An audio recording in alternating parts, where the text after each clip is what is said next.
Ma radio, Tube et Info. Bonjour, bienvenue à la foire exposition de La Rochelle, 69e édition. Nous sommes en direct sur le studio de Nouvelle-Aquitaine Wena Radio et on va évoquer un rendez-vous dédié à l'identité culinaire et pour recevoir, et je reçois Thierry Maître, consultant en goût, pour pouvoir évoquer ce sujet. Bonjour Thierry. Bonjour Stéphane. Thierry, ma première question était effectivement de pouvoir t'interpeller sur, si je te dis, de la terre à l'assiette ou de la mer à l'assiette. Ça évoque quoi pour toi? Oui, ça évoque pour moi ce qu'on appelle aujourd'hui le circuit court. Mais le circuit court, avant que ne viennent les réformes sur l'agriculture, avec la volonté de créer des grands espaces d'hyperproduction, le circuit court a toujours existé. Ça ne s'appelait pas comme ça, mais c'était l'agriculture locale servait à nourrir l'exploitant, la famille, les gens autour. Et les gens autour, c'était qui? Les habitants du quartier proche du centre-ville, c'était les habitants du village, voilà. Et on allait de temps en temps, effectivement, lorsqu'on était producteur, sur un marché pour vendre ses produits à d'autres personnes qui étaient intéressées peut-être par certains légumes ou fruits qu'on avait, nous, préparés en tant qu'agriculteurs. Alors, justement, l'identité culinaire, est-ce que ça correspond à un reflet du patrimoine culturel d'une destination aujourd'hui?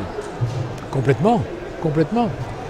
Alors, le patrimoine culturel, c'est peut-être un petit peu, non pas exagéré, mais augmenté. Parce que qui dit patrimoine culturel dit quand même une notion de création non seulement artistique, mais également architecturale. Le patrimoine fait aussi partie du paysage. Alors on revient sur les notions de sol, de sous-sol, de climat, de savoir-faire. Tout ça est un peu, donc de terroir effectivement. Tout ça est un petit peu assemblé l'un à l'autre. Mais je pense que, oui, l'identité culinaire, elle a le patrimoine en elle. Mais il n'y a pas que ça. Parce que s'il fallait mettre une définition sur l'identité culinaire, moi j'aime bien celle qui consiste à dire que l'identité culinaire d'un territoire, d'une destination, comme on est dans le monde du tourisme, on va parler de destination, l'identité culinaire d'une destination, c'est ce qui permet à ceux qui veulent venir dans cette destination-là de savoir à quoi s'attendre au niveau des produits et surtout des cuisines et des préparations de ces produits-là qui vont leur être proposés lors de leur séjour dans ce territoire-là. Donc effectivement, le patrimoine culturel intervient, mais pas que. Oui. Parce alors, que excuse-moi, je t'interromps, mais je te parlais de patrimoine culturel parce qu'en fait, je voulais évoquer le côté de la tradition. Est-ce qu'il y a un lien entre la tradition et l'identité culinaire? La tradition qui est la tradition culinaire, la tradition à la française, de la table, le goût, les valeurs. Il y a une relation entre la tradition et cette identité culinaire qui est aussi variée, on va le voir, par territoire. Alors la tradition fait partie intégrante complètement de l'identité culinaire, mais pas que. Parce que si l'identité culinaire d'un territoire, c'est ce que consomment la majorité des habitants de ce territoire-là, que ce soit des particuliers, des restaurateurs qui préparent les cuisines, que ce soit des traiteurs, que ce soit quiconque vit dans ce territoire-là et qui prépare des recettes, des produits à partir de recettes existantes et reconnues comme telles, issues de ce territoire-là, ça peut être aussi des recettes qui viennent de personnes qui sont arrivées dans ce territoire-là il y a 2 ans, 6 mois, 3 générations, et qui font que les habitants de ce territoire-là se sont appropriés ces recettes pour faire l'identité culinaire, mélangée et assemblée à d'autres façons de faire, pour en sortir effectivement l'essence même de la dégustation du produit préparé selon la recette appropriée par les habitants du territoire.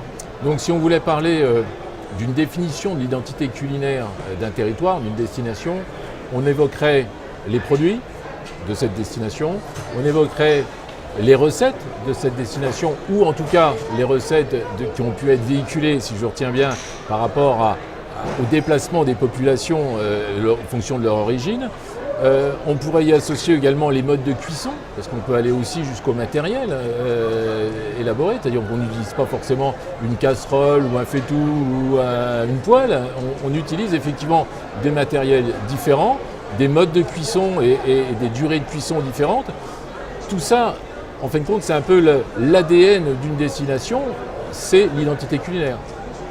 Oui, mais c'est plus complexe? C'est pas plus complexe, c'est presque moins complexe que ça. Parce que je pense que quelle que soit l'origine de la façon dont on déguste un produit fini, cuisiné et préparé, ça se peut très bien, au début de la liste, tu parlais des produits d'une destination, on peut très bien cuisiner le même produit de façon différente dans des lieux différents de la destination. En Charente-Maritime, par exemple, les huîtres, qui sont communes à l'ensemble du littoral de Charente-Maritime, sont dégustées différemment dans le nord du département que dans le sud du département. Dans le nord du département, La Rochelle, ce sont les huîtres avec du beurre ou pas de beurre, du citron ou pas de citron, mais sans autre forme de dégustation accompagnante. Par contre, dans le sud, vers Royan, on est peut-être un peu proche de la façon de consommer des huîtres vers la Gironde, et on consomme les huîtres avec des crépinettes. D'accord. C'est-à-dire cette petite chair à saucisse enroulée dans une crépine qui est... Donc voilà. Le lieu, ses habitants, ses produits? Non, pas uniquement les produits. Enfin, oui, les produits, mais pas uniquement les produits issus d'ici. Si on parle du sud-ouest, qui a une identité culinaire marquée sur le foie gras, dont l'origine c'est le canard, tout le monde sait, et sans vouloir faire de polémique ou quoi que ce soit, que ce n'est plus le Périgord et le sud-ouest français qui produit la majorité des canards servant à faire du foie gras.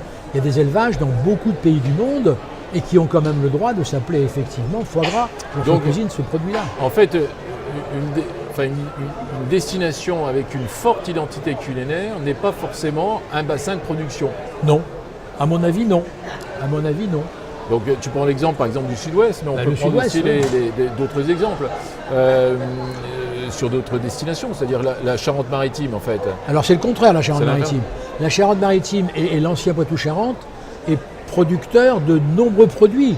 Tous les produits de la mer, effectivement, des poissons, des coquillages et crustacés. Nous avons également beaucoup de produits du terroir au sens de terre, le veau de Chalais, le poulet de Barbezieux, le Rex du Poitou, le lapin Rex du Poitou. Nous avons ici depuis longtemps à l'appellation contrôlée du beurre des Charentes. Donc on a vraiment beaucoup de produits qui permettent de faire de la cuisine, qui permettent de préparer des produits qui seront issus ou pas de ce terroir-là de Charente-Maritime, mais nous n'avons pas d'identité culinaire. Ouais. Alors que le sud-ouest, pour revenir à parler que de lui, qui a une identité culinaire très marquée, très forte sur le foie gras et sur le canard, ne produit, sans vouloir être polémiste, que le canard. D'accord. Et c'est quelque chose on peut basculer comment pour pouvoir effectivement faire de la Charente-Maritime avec une identité culinaire? Quels seraient, c'est quoi? C'est des efforts de communication, c'est des efforts de sensibilisation, de l'appréhension de recettes, c'est des salons, c'est quoi? Tout ça mélangé. Il existe des recettes spécifiques à la Charente-Maritime et aux Charentes en général, même on va dire. De recettes anciennes. Le veau au pinot avec l'accent charentais, c'est le poulet au pinot. Je ne connais pas de restaurant qui propose aujourd'hui le veau au pinot sur sa carte dans notre région de Charente. Tu as été restaurateur. Qu'est-ce qui fait qu'un restaurateur aujourd'hui ne peut pas utiliser les recettes locales? Si, il peut utiliser les moules par exemple. Pas, mais parce qu'elles n'ont pas été développées, elles n'ont pas été complètement prises en charge par les habitants, pour qu'effectivement les restaurateurs sentent une forte puissance de cette identité locale, non seulement culinaire, parce qu'elle n'existait pas encore, une identité locale très marquée, et envie de sortir de cette identité locale existante et très puissante, le côté culinaire, pour dire ça fait partie de l'identité locale. Le Pays Basque par exemple, le Pays Basque a une identité forte au niveau de l'identité d'appartenance au Pays Basque, et il y a une cuisine basque. Qu'on rattache effectivement à quoi? À l'identité basque. Les mêmes produits qui sont cultivés et surtout préparés au Pays Basque, qui font la pipérade, les poivrons, les tomates, les oignons, aubergines ou pas, mais d'accord, on retrouve les mêmes dans le Midi. Ce que j'appelle le Midi, c'est le côté méditerranéen. plutôt vers la frontière italienne. Ouais. Et on l'appelle là-bas ratatouille. On cuisine différemment, on prépare différemment, on consomme différemment. Mais on a Mais ce sont les mêmes produits, avec une identité régionale, identité Propre, identitaire, ouais. propre. Mais c'est culturel, là. Et voilà, c'est culturel. Et le culinaire fait partie du culturel. Alors, j'entends bien tout ça, mais quand je viens à La Rochelle, je suis touriste, je viens à La Rochelle pour différentes raisons. J'attends dans un port de trouver du poisson. Il y a des recettes de poisson, tu parlais au-delà des poissons et fruits de mer, mais on pourrait très bien envisager à La Rochelle, en tant que consommateur touristique, de dire tiens, je vais aller manger un poisson, un maigre, dans un restaurant de La Rochelle. Oui, bien sûr. Pourquoi aujourd'hui on ne trouve pas le maigre sur les cartes Si. avec. On trouve le maigre sur les cartes. Ouais. Mais ça, c'est l'identité produit. Le maigre, effectivement, a une prédilection pour venir sur nos côtes, le Charente-Maritime, le phare de Cordouan, il y a du frayage, enfin bon voilà, ça se mélange, tout ça fait qu'il y a un produit de la mer qui s'appelle le maigre, qui est plutôt effectivement pêché sur nos côtes. Mais nous n'avons pas, nous, derrière ça, les habitants de cette région-là, des recettes ou simplement une recette particulière, spécifique à notre département, à notre région, à notre territoire, qui magnifie le maigre lorsqu'il est consommé. On n'a pas. D'accord. On évoquait en préambule un peu les circuits courts par rapport à de l'assiette ou de la terre à l'assiette. Les marchés, et les marchés qu'on peut trouver en Charente-Maritime, on a les marchés au centre-ville de La Rochelle, La Palisse, sur l'île de Ré, etc., sont des pourvoyeurs également de producteurs ou de produits, avec des producteurs qui fabriquent chez eux et qui vendent leurs produits. Est-ce que ça pourrait être une piste d'accès pour pouvoir développer une forte identité culinaire à travers le marché? Il y a d'autres destinations où on peut aller faire ses courses sur le marché et puis aller chez un chef ou un restaurant à proximité qui va nous apprendre à cuisiner une recette locale. Est-ce que ça peut être des pistes de travail pour développer l'identité culinaire? Complètement, complètement. Et mais derrière tout ça, il faut prévoir en amont comment se fera la communication de tout ça. Ouais. Parce que si ça reste une activité très élitiste sur certains consommateurs ou visiteurs locaux qui veulent mieux connaître un petit peu ou mieux rentrer dans les connaissances de territoire qu'ils sont en train de visiter, ça restera... ça ne se développera pas. Une dernière question, Thierry. En matière de recettes, on parlait des recettes à identité ou identitaires. Est-ce qu'aujourd'hui on doit être innovant ou est-ce qu'il faudrait qu'on revienne sur les recettes d'hier? La cuisine est un perpétuel recommencement, comme l'histoire. Un cuisinier ne peut pas déposer à l'Institut national de la propriété, ne peut pas déposer une recette parce que la cuisine est considérée comme le patrimoine mondial. C'est-à-dire que ça appartient à tout le monde, la cuisine. C'est pas parce que quelqu'un va mettre 2 grammes de sel de plus ou de moins qu'il a changé et qu'il a trouvé une recette. Tout existe en cuisine, tout a existé, tout s'est fait, tout a été revisité, comme on dit maintenant, tout a été refait. Donc il n'y a pas spécialement à revenir en arrière ou à innover. Il y a peut-être des recettes qu'on a l'impression d'innover ou de créer tout d'un coup, et quand on fait des recherches dans des vieux grimoires de cuisine, ah tiens, c'est ce que j'ai trouvé. Donc il n'y a pas de... Il n'y a pas de nouveau. Il y a du nouveau, parce qu'on a maintenant la connaissance, effectivement, qu'on avait quand on a découvert les Indes et on a accès à plein de choses. Et que les épices sont venues, on les a perdues pendant un moment et on y revient maintenant aux épices du monde entier. Les mélanges, les immigrations, il y a tout cet amalgame-là d'assemblage qui est possible à réaliser. On parle des journées du goût, les 21, 22 et 23 septembre prochains, à l'initiative de plein de professions, dont les syndicats professionnels, ex-journée de la gastronomie qu'on avait sur le territoire national français. Ces journées du goût, on a modifié effectivement journée gastronomie aux journées du goût. Pertinent ou? Oui, pertinent. Par contre, je ne connais pas le programme ni l'organisation de ces journées du goût. Et à mon avis, si on laisse le goût aux mains des seuls cuisiniers dans les restaurants, on perd la possibilité de créer des identités culinaires locales, territoriales. Il faudrait qu'en même temps, pendant ces journées du goût, où les chefs qui font un travail merveilleux de faire connaître, effectivement, un chef qui arriverait ici en Charente-Maritime et venant par exemple de la Savoie je dis la Savoie par hasard, où il a l'habitude de cuisiner des poissons de lac, Ouais.